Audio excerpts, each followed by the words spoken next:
But Yaël is our investigative reporter for the Florida Watchdog, which is a Franklin News affiliate, and we're so excited that he's able to be here today to talk to you specifically. He's got a lot of state knowledge, obviously, on Florida.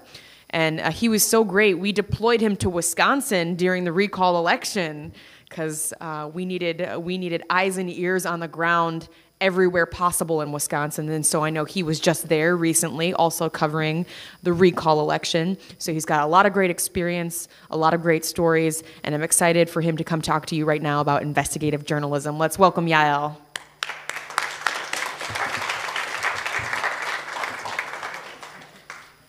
All right, hello and welcome to all. Of course, you'll see our website here. Of course, FloridaWatchdog.org was only launched probably about 3 months ago. It is but in its infancy.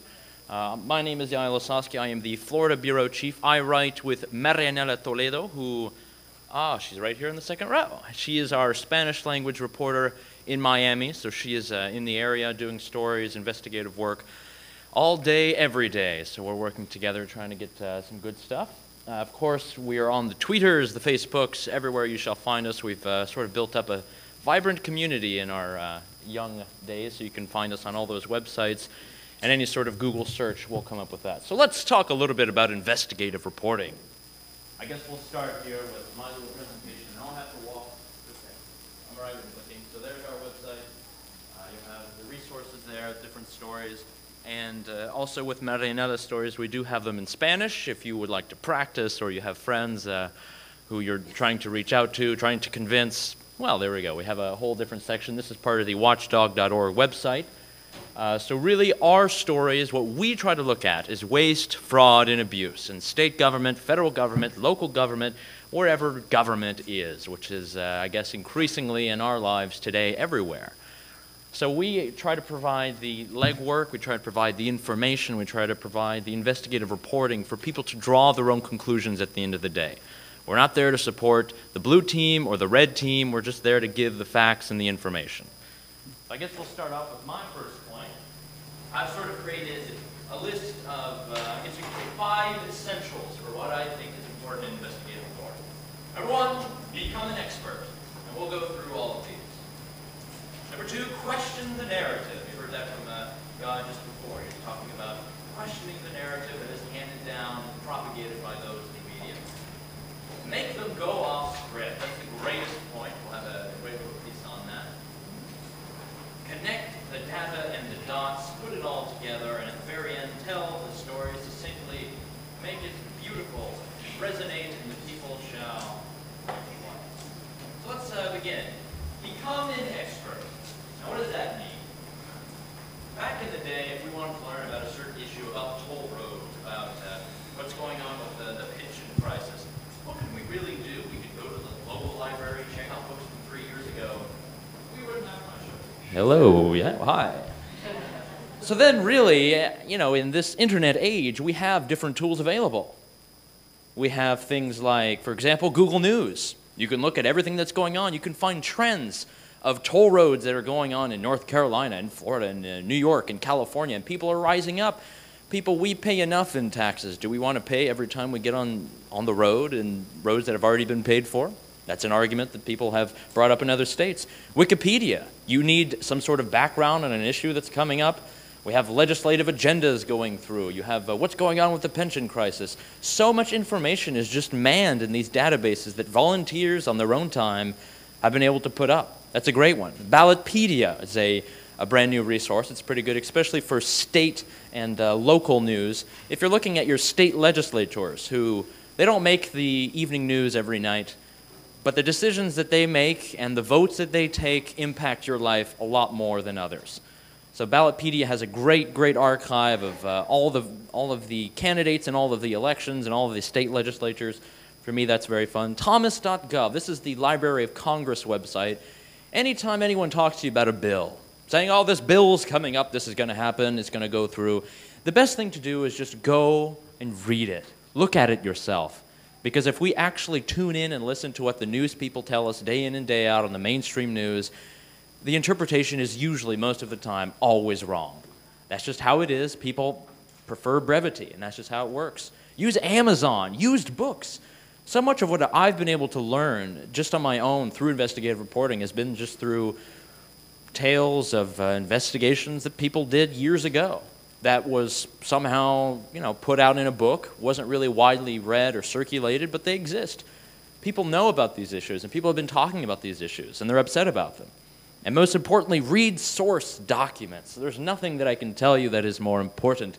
Read the PDFs, the letters, the reports, the audits, the memos, the executive orders, the databases. This is the official stuff that can, for you, become the bullets in the gun of information. That's exactly it. Every time you can whip out a memo report, anytime you can whip out the audit, the recent audit of the federal stimulus dollars and how many millions have been wasted in the state of Florida alone. We covered that story just recently. These are things that are out there. People normally are not supposed to go and look at them. Of course not. That's what the media is supposed to do. The media, the same people who propagate the lies day in and day out. They basically go to the administrations, go to the politicians, they get their talking points, turn them around and send them to you. There's no questioning. And people always, in this day and age, are going to start to question that. So become an expert, of course. Follow the loop of information. Get Google Alerts. If you're really, really passionate and you're really interested in toll roads or healthcare or what's going on with the pension debacles, put it on Google Alerts. Make everything go right to your inbox so you know what's going on. Go up on the Twitter. And you can always follow me on Twitter. That's Rick Perry. I love that quote. Go on Twitter. Follow the people who are the decision makers, who are the ones who are putting out the information. Anytime that we think that we in a local community, and I think the greatest thing that's happened in the last few years is people are starting to think local again. Politics is local. Everything is local. And when we can start to compare and contrast with other local communities and realize that, hey, we're getting screwed here too, just as they are, then people can start to get together. They can start to gather, start to question. For me, that's a great thing. Facebook, of course, if everyone has a sort of an own field of people that they like to share news with, Facebook always is a great resource. Blogs, of course, we'll have Javier who'll be talking from the Shark Tank, great blog, a lot of them in Florida that provide just small bits of news and analysis that actually tell a pretty good narrative, but they're not there to tell you what time the town council is there or how the soccer team was. They're there to give you specified information. And for us, that's a good thing. Look at studies. I studied in Montreal at Concordia University, and what was most interesting is when you go to college and university, you're presented with all these studies all day long. Well, this person, this bureaucrat sat down and he wrote a study 20 pages long about voter fraud. If you actually go and read them, there's a lot of information in there. There's just one I pulled up today, just about everything going on with absentee ballot fraud, which is not talked enough. It's not talked about enough, I believe. That's something that actually has been, in multiple cases, out in the news. People have been convicted. There have been elections turned over. In Miami, we had one just a few years ago for the mayor's election. These are things that happen quite frequently, and things and people in the academia world, those who have been researching and looking at the data, they have a lot of information that, of course, we, at the end of the day, as normal citizens, never really thought about before. But in today's age, we can. So we'll continue on. Most importantly, though, you need to believe in what you're trying to investigate. When you're becoming an expert, you're actually an expert not because somebody's paying you to do it or not because you feel it might be a good idea. It's because you're actually passionate. It's actually hurting your community, making your taxes go up, making your drive to work terrible, making your children's education lackluster. You need to be able to seek an impact. Tick off the right people. Make them mad. People are not in politics to be comfortable, and we can't keep them that way. Because if they're comfortable, what happens? Well, they wake up one day, we wake up as the citizens, and they've been there for 28 years, and they've brought us nothing but misery and debt. One story that I did, I wrote for a local newspaper in North Carolina, in Gastonia. And I just sort of asked a question, and one thing I've always been interested in is Hollywood. I love Hollywood, don't we all? No? I'm not talking about the political leanings, just movies in general. So for me, what I always thought was interesting was incentives that are given out by the governments to, get the people to come, and especially in North Carolina, they call it now Little Hollywood. A lot of movies are filmed out in Wilmington. Dawson's Creek, Iron Man was filmed there. And what's happened is actually the government of North Carolina, the state, would give any production company that even thought about coming $80 million straight up. Just come right into the state and we'll give you $80 million. And at the same time, you had the military, we have Fort Bragg, we have a lot of different other military installations in North Carolina, and what they would do is they would work their way onto the movie set as well. They'd have editorial control, they'd go on. The movie Top Gun is a great example. You had the military who had to direct and rewrite the entire script. And because Top Gun had all those jets and amazing fight scenes, those were actually military hardware that was being used. And why? Because the government was allowed control. They went in there, rewrote the script a little bit. They got a lot of money from the state in order to do the movie. That's something that I just found just because I was passionate about it. And I made the headline. It was the big story in the newspaper. And yeah, they started to shrink the budget the next year. In North Carolina, we're no longer giving you $80 million if you're thinking about making a movie. We're actually having a competitive marketplace where people are supposed to not have these government incentives and the government giving other people's money so that you can pursue a dream. Isn't that what people in the marketplace is supposed to be? So, and another story that I was very passionate about is drones. I love drones. We hear about drones all the time. They're all over the place. There's a story this morning in North Dakota. The local police are using drones to go find cows that have gone missing and farmers think are stolen. And I found out through hearsay that there was a drone in my local town of Gastonia. Gastonia is a city in North Carolina. It's right near Charlotte. There's about 70,000 people, and we have our own drone to patrol the people. I thought this was very interesting. I thought I'd go in and take a look. I was passionate about it. I've read a lot about the drone activities overseas in Afghanistan and Iraq, but to think that it was in my backyard in Gastonia, I had to go look. I go to the local sheriff's office. I knock on the door, of course. No, we don't have a drone. It's not here, not at all. I go back to the newspaper office. I start digging up some archives, and it seems as if, hey, we have some pictures. We have some quotes. We have some information. I call the sheriff the next day. I'm sitting in front of the drone, taking pictures of it, looking at it. And then after a while, I'm just conversing, talking to the deputies there, and it turns out that they've used this drone, not once or twice or 3 times, but many times. And what do you think they used it for? Well, from what the officer told me, there were a couple of hoodlums who were hanging out at the state fair. So they took out the drone and went down and spied on them. And he told me that the camera that they used to pinpoint them could see their face and they knew who they were. And they went to go talk to their parents the next day. Now, to some of us who say, well, good, we're getting rid of the neighborhood rascals. But who's controlling the drone? Who's the one who has the gear shift? Who has the joystick? Maybe one day it's a sheriff's deputy who's talking about that. Maybe the next day it's someone who certainly doesn't like the way you vote or doesn't like the way you tuck in your shirt. We can't ever know. That's the one thing about government is that it is there and it has control and it does change hands. It's not always going to be on your side or against you. You still need to be careful. So that is one story that I was very passionate about and that followed through. And that brings us to our next point.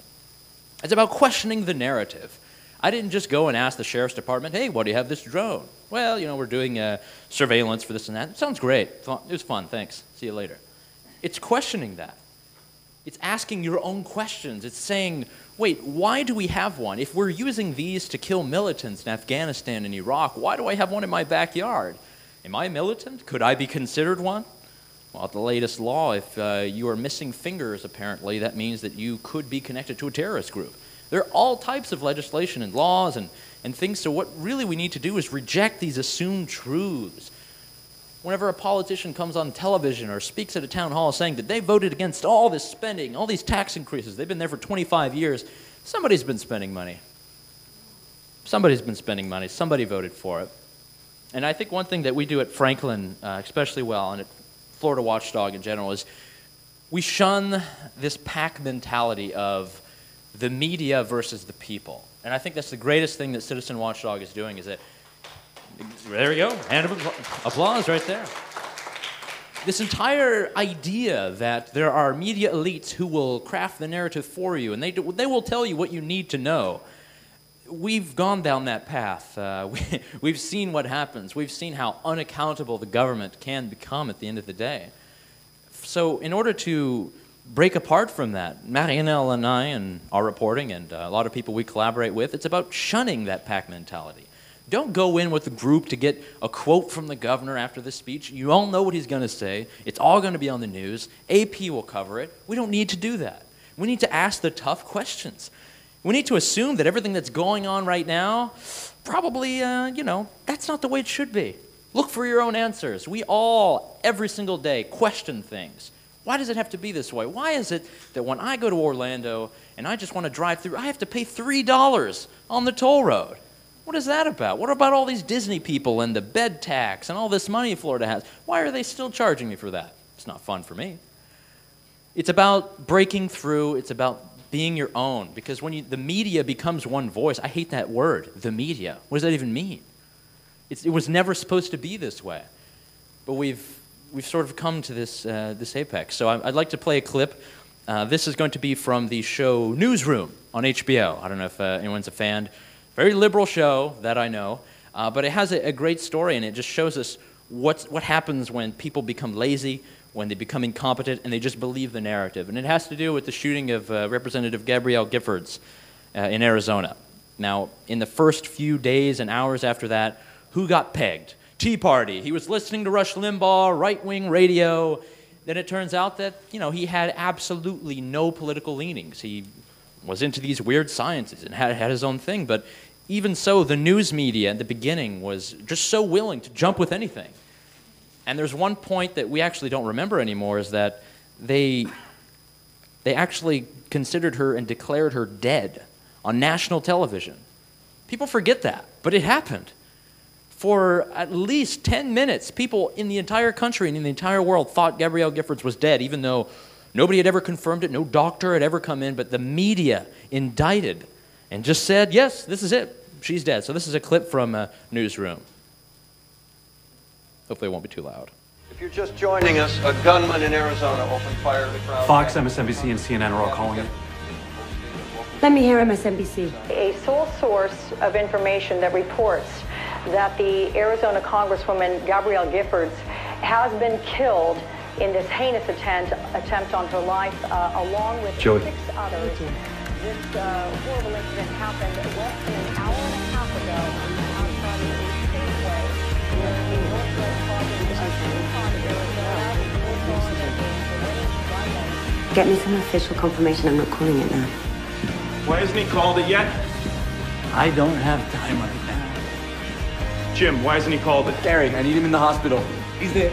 CNN, MSNBC, and Fox say she's dead. They're all going off the same NPR report. I'm not satisfied. Give a shit if you're satisfied. What the hell is he? Hey!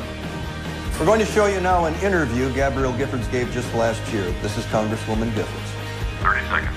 What's going on? I'll call security. Every second you're not current, 1,000 people are changing the channel to the guy who is. That's the business you're in. MSNBC, Fox, and CNN all say she's dead. Don, tell him. Don! It's a person. A doctor pronounces you're dead, not the news.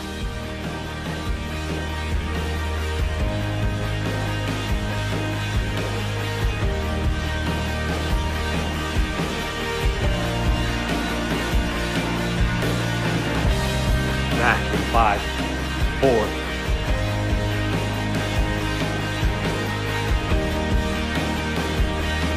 What we know so far is that Congresswoman Gabrielle Giffords and 12 others were shot when a gunman opened fire at a local town hall in Tucson, Arizona.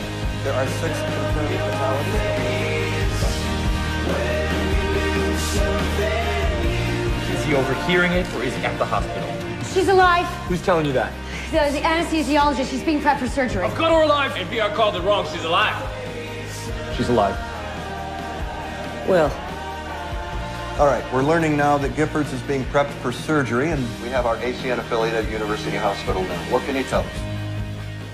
See what happens when they question the narrative that was being pushed out? Now, of course, this is a fiction show, obviously, because they actually did the job right. But it's a true story. It actually happened. And these sort of things happen every single time. Supreme Court hearing that happened just a few weeks ago. Well, it came out, Obamacare struck down, and you had Chicago Tribune put out their newspaper article on the website, and it's already struck down. They had quotes and everything. It just shows you that people have become complacent, they've become lazy, and they're just willing to toe a line and put it out there. Go along to get along. That is not what our country is supposed to be about. Of course not. It's never what it's been about. That's a good example. It's a good show. I teared up a little bit at that point. So I started to do the same thing, sort of questioning the mentality, everything going on, asking my own questions. And I wrote in North Carolina for a little bit, and we have an education lottery, right? Sounds great. People go and they gamble, and the government takes your money. Sounds like taxes, but okay. So then I started asking the question, why should the government run a lottery? We don't trust them with our health care. We don't trust them with buying cell phones, laptops. Why do we want to have them run a lottery? Doesn't that seem a little strange? So that's when you got to start asking questions. They're making billions of dollars every single year, millions upon millions upon millions. People go in and gamble. You see it all the time. Well, here in Florida it's a little different, but in North Carolina, owned by the state, every single week they'll tell you how much they made. They do the Powerball. Everyone's winning. And the way that it's framed in North Carolina is it's the education lottery. It's there to help the children. We're there to take the money from the poor citizens who gamble, and we're going to put it into education. It's going to work. It's going to be great. Not really. When you start looking at the numbers, it's actually a racket.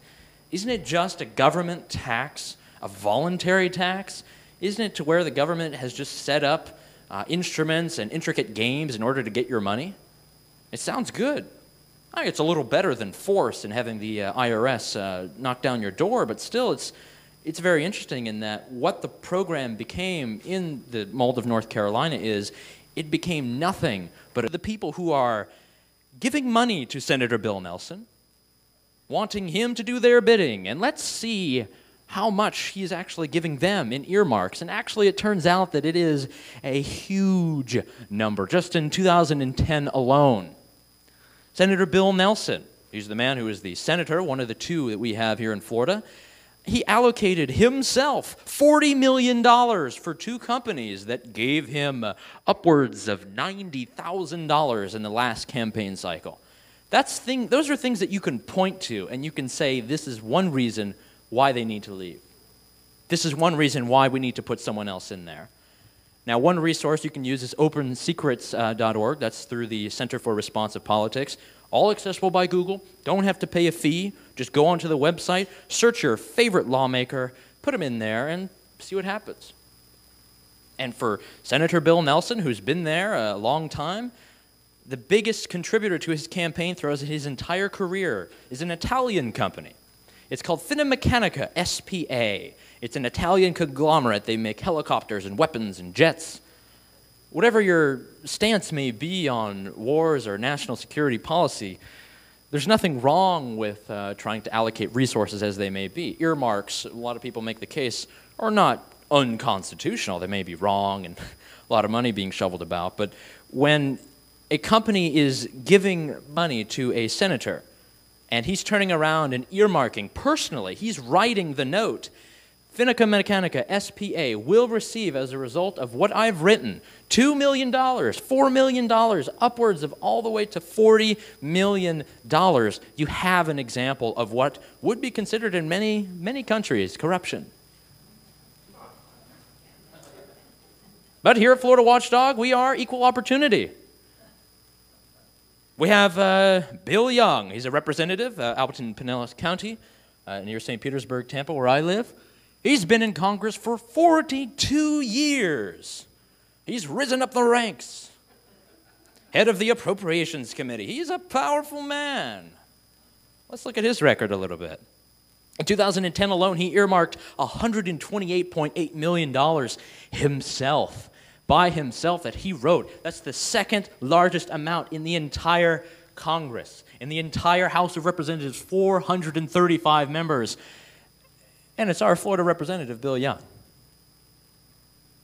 These are things that everyone says, that we throw about, but why don't we look at the numbers? In 2010, those same companies gave Young over $200,000 in contributions. This is very open. I did not have to put down $50 and go to the tax collector. I didn't need to knock on the door in the company. It's all accessible information. Nobody has yet connected the dots. It's a great example. These are the things that happen, and we say every single year, throw the bums out, throw the bums out. But some are good, some are good. At the end of the day, we see that this information is out there. Citizens, who am I? I'm just someone with a computer. I don't have any special skills. I don't have anything that puts me above anyone else in this room at all. And we all have the tools, and especially with citizen journalism, especially with being passionate about issues and wanting to call people on their hypocrisy, we can go very far. That brings us to our next point. Make them go off script. We live in a funny age now. I didn't go to journalism school. I studied political science and history, so I'm much more well-versed, but I don't know how to write an AP style, so they're mad at me. Big deal. Today, we live in a world where the news is not what it used to be. It's not authentic. It's crafted. There are press releases that go out. People write this stuff, and a lot of the times it becomes the news. It's crafted. I mean, imagine President Obama without a teleprompter, standing in front of a crowd. How many times have we seen it where he's been giving remarks? He doesn't have his handy-dandy teleprompter and says things off the cuff and has to apologize 3 days later, and we see the ad. Oh, yeah, Americans, of course they built their businesses. These are the sort of things that people want to avoid. They want to be on script. They want to follow something that's been pre-planned by the campaign managers, and they've been sitting around all day. You have to realize that the people in public relations, which is a budding industry now, if you're in journalism school, you either work for the dying newspaper people, you become a government spokesman, or you go to public relations for companies. There's really nothing else you can do, unless you want to become an investigative journalist. You can set the debate by framing the question, by actually turning things around, by not having the politician come out with his official spokesman and say, well, this is the issue. I think for us, it's we need to concentrate on what happened here with this specific issue. Well, if you have the information, if you have just what I have discovered with Representative Young or Senator Bill Nelson, you can turn their talking points around. Bill Nelson has run his campaign on these shadowy groups that are giving Republicans money, that are giving his opponent Connie Mack plenty of money, and they're going to defeat him. Where Senator Bill Nelson has been receiving plenty of money on his side. He's done plenty of favors for them. You can set the debate. You can change the narrative. It's very easy. Not too difficult.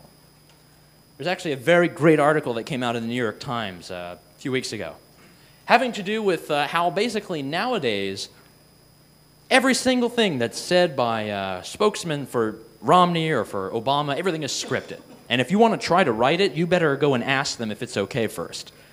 So really, we're in sort of an age where the people who are supposed to be responsible and supposed to be the watchdogs who look at our public officials and, count them on their lies, are sitting there, hanging out with them 8 hours a day, just doing their job, and then become comfortable. And how many times have you read a newspaper article where a public official says, a off-the-record comment from a source, a Republican strategist, a Democratic strategist? They're saying off the record because all they're doing is they're playing into their game. That's what they want you to do. They want you to be lazy. They want you to just go to them and get the quotes, and that's it. And this article, I suggest you read it on the New York Times. It talks about how nowadays everything is scripted. Everything.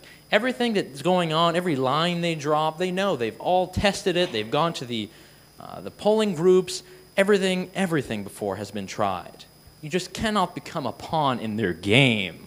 We're all critical thinkers, individualists. Why is it that we only have to talk about whether Obamacare is this or that? I mean, just look at the way it was framed towards the end. It became known as a tax. It was argued as a tax. That's not how it was sold when President Obama was first, bringing it up a little bit, right? That's not how it was sold. But what is it really at the end of the day? What is the health care law? It mandates that you must buy private insurance. It doesn't change health care. It doesn't make anything better at all.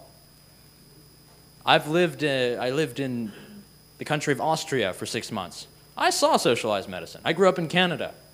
I see what's going on. It's not at all like that. It's not getting close to it. All it is a different form. You just never have to be afraid to go back to your instincts. There's so many times that you're just conversing with friends about politics, and at the end of the argument, what always happens? You always come to some broad conclusion. We all have the same things because we're going back to our instincts. If we see something that is wrong, call a spade a spade. If you see that it's not right, it's not hard to just say it should not be continued. Now, a good example of a talking point that we have here in Florida, and especially in the presidential election, shady Republican groups will be flooding the elections with cash. How many times have you heard that, right? Oh, yeah, they'll be coming in and changing our laws and putting guns in everyone's hands. So we did a story, and we started to look at it, and in the state of Florida, it turns out that the people who are getting the most money from outside groups, that being political action committees, super PACs, it's not those shady Republicans, it's actually Democrats. There's more money that's being funneled into Florida now to defeat Republicans than there is to support them. So how is it that we've taken that narrative of shady Republican groups who are going to overtake all of elected offices and turn it on its head? Easy, with facts. It's evidence. It's right there. It's not hard to look at.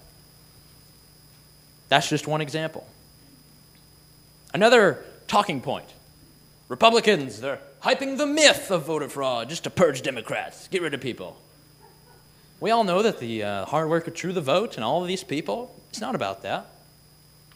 In fact, absentee ballot fraud, which we talked about earlier, that's something that both groups have been against.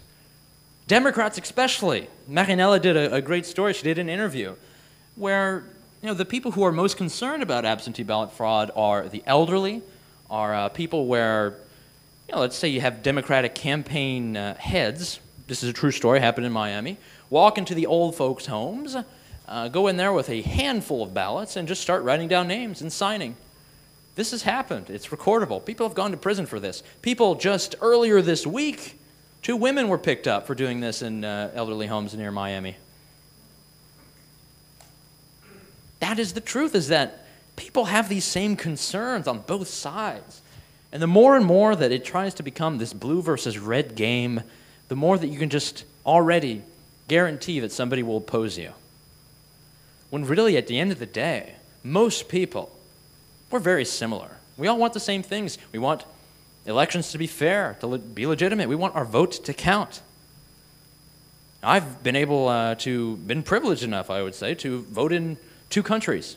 I voted in 3 states. To most, I am the poster boy for voter fraud. But I've lived in these places. I have been involved in the democratic process. I was born in Canada, so I was able to, at the time that I lived there, participate in democratic form. Now, of course, under sworn oath, I've never voted in 2 elections in 1 year. Of course not. But it just goes to show that there are different priorities that groups have, and the fact that this has become a partisan issue should be troubling. And I think, especially with Citizen Watchdog, especially with you guys who are out here, who are motivated, I think it's a good thing. Good job. I applaud you. One good point is connect the dots. Now that you've seen all the information, you've looked at the money that was raised, you look at all the people who have received earmarks, it's great things to sort of throw out, but let's put it all together. Let's make it so people can package it out, so you can share the information. But just one thing, do not be lazy. Do not, as we said before, just fail to question the narrative. How many times have we seen this before? Every time that you do not do this, ideas at the end of the day will hurt certain groups, certain people. Maybe it won't be you, but maybe it's your neighbor, maybe it's your best friend. You have to reach the conclusion and the facts. We can't play this hyper-partisan bickering game, impeach Obama, or Republicans are evil. All we're doing at the end of the day is playing into that game. Why do we want to do that? We have the facts and the evidence on our side. It's not hard. Don't draw these huge, broad conclusions. How often does this happen in the news media? How often did this happen just a few weeks ago after this terrible shooting in Colorado? What were the headlines a few days after? What did ABC News tell us? ABC News. What did Brian Ross tell us? Now, I want to go to Brian Ross here, because Brian, you've been investigating the background of Jim Holmes here, and you found something that might be significant. There is a Jim Holmes of Aurora, Colorado page on the Colorado Tea Party site as well, talking about him joining the Tea Party last year. Now, we don't know if this is the same Jim Holmes, but it's Jim Holmes of Aurora, Colorado. Okay, well, we'll keep looking at that. Yes. Brian Ross, thanks very much. Let's get the weather from Sam. Wow, Brian Ross. He gets just a round of applause. This is your definition of a lazy reporter who threw out a couple dots. He goes, hey guys, I got an idea. I've been reporting for 45 years. I have won many prizes. Let's just go into Google, put in this guy's name, and just talk about the first thing that comes up. Oh, and there so happens to be a Jim Holmes who's part of a Tea Party. Great. That narrative sells superb. Our advertisers will love it. So that's one good example. Recently in Florida, we saw that there's a new, all these stories are from FloridaWatchdog.org. So this is just an example of the type of reporting we're trying to do, that we are trying to get out there. So if you are interested, please visit our site. We'll have stories each and every day. We'll be keeping you up. So here's a good story about federal stimulus dollars. You know, that huge bill. How much was it now? $787 billion at first. And then it sort of blew up to be $831 billion. And what was that money supposed to be for? Shovel-ready jobs, right? Save or create hundreds of thousands of jobs. But now we're getting it a bunch, actually, in Florida. And what is it going to do? Well, it's going to buy us some great token machines in our buses. It's lovely. $20 million to put tokens in our buses. Isn't that great? You could buy everyone a car, almost. Another story that happened to go through, connecting the dots, is you have people who have promised things early in their career. Representative Cliff Stearns of North Central Florida was first elected on term limits. He's been in Congress ever since. That was 1988. I was not even born. And he's running for re-election, ladies and gentlemen. And of course, if you go back and look at the archive, if you look at Google News, if you go back and find old archives and clips, he said in almost every single re-election campaign, I will run on term limits. I will seek it. And every time that I contacted his office, his people would tell me, Representative Stearns, he put out a bill, but nobody supported it. So that means that he's not going to uphold his principle, and he's just going to run anyway. And then in 1995, he told the Gainesville Sun newspaper, well, you know, I do believe in term limits, so I will self-term limit myself to 12 years. I guess he meant double that. But that's just one example. This is not a partisan game. People lie on both sides. People love power. They don't want to let it go. I guess my last point that I sort of want to hammer is you must tell the story succinctly. Plenty of points that we've brought up today, plenty of little stories for you to investigate and look at on your own. And I know as a citizen journalist, you do the same thing every day. You'll find an article on Yahoo News that comes up, or you'll read an article in the local Sentinel paper, or let's say you're reading the Miami Herald, and you'll connect the dots, you'll put it all together, you're saying, hey, wait a minute, something is wrong, something is not right. Why is this going on? Why are people colluding? Why are people coming together against the interest of all? Especially all taxpayers. And the best way in order to convey that message is to be able to tell the story in a convincing manner. You got to take all the data, the quotes, the information that you have, everything that you've taken from Watchdog Wire, Florida Watchdog, your own reporting, looking on Wikipedia and Google. I understand that people are very skeptical when it comes to Wikipedia and Googling stuff, but goodness, things do not die on the internet. They're there forever. Make your points clean and easy to understand. Now, the people who have spoken before me, all very clear. Anna Giles gave a great speech. She was able to take the message of ACORN is a corrupt institution that has been trying for its entire, I guess you could say, span of existence to illegally register voters. Now, it doesn't mean that everyone in the organization had that goal, but those who are important will. That is something that was brought in such a way to the news media and to the people in general that they actually had to step back a second and say, you know what, actually, she has a point. They have a point. And what I'd like to do to sort of close this out is use a great example. Whether or not you like him or hate him, one of my favorite figures in history has been Malcolm X. Now, why I say that? Goodness. Malcolm X was a spokesman for a whole people, which had never really been done before. And the way that he was able to craft a message and to frame it, it fills me with envy. I wish I could. I'm not that good. We all tried to be, and the way that he used his style and rhetoric, he was able to present a case study of why things had failed, why the government had failed, why the government was wrong in its aims. He was able to put that in clear message, and many people supported him because of that. I think that's something that we can learn from, especially. One white man named Lincoln supposedly fought the Civil War to solve the race problem, and the problem is still here. Another white man named Lincoln, again the same white man, issued the Emancipation Proclamation to solve the race problem, and the problem is still here. Some more white liberals came along with the 13th, 14th, and 5th Amendments, which were supposed to solve the race problem, and the problem is still here.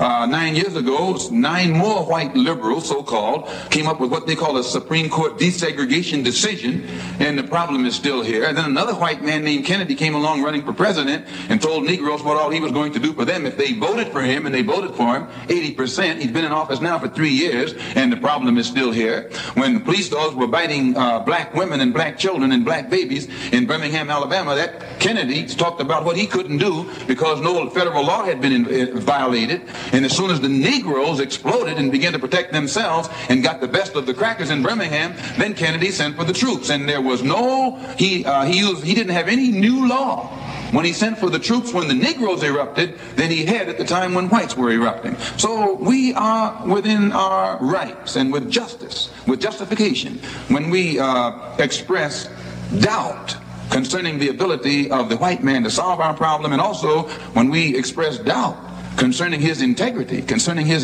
sincerity, because you will have to confess that the problem has been around here for a long time, and whites have been saying the same thing about it for the past 100 years, and it's no nearer a solution today than it was 100 years ago.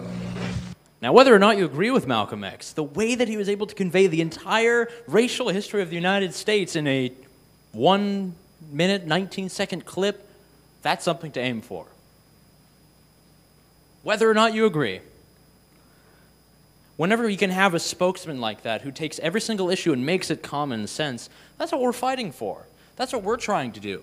We, as citizen journalists, you and I, everyone here, all we're trying to do is tell a story. Tell a story of what we see every day. We all see certain sections of life. We see tiny little spriggets. We'll see one congressman who's corrupt here. We assume he's the only one. We assume at the end of the day that if there's one instance where a bunch of fraudulent votes have been discovered, that it's just a one-time incident. What we're trying to do is tell a story, tell it well, tell it so we can convince people that you don't need to listen to those who have been trying to dissuade you with these talking points of, for example, it's the racists who just want to redo the voting rolls. Or, oh, all it is those evil Democrats who want to steal all your money. Maybe, at some point, some of those things are true, but you have to tell the true story. You have to tell it from your heart. You have to tell it succinctly. You have to become an expert. Question the narrative. Make them go off script. Connect the dots. That's what I'm trying to do continuously with my work, and I hope you're all trying to do the same. I thank you very much for letting me speak. Any questions or anything would be considered.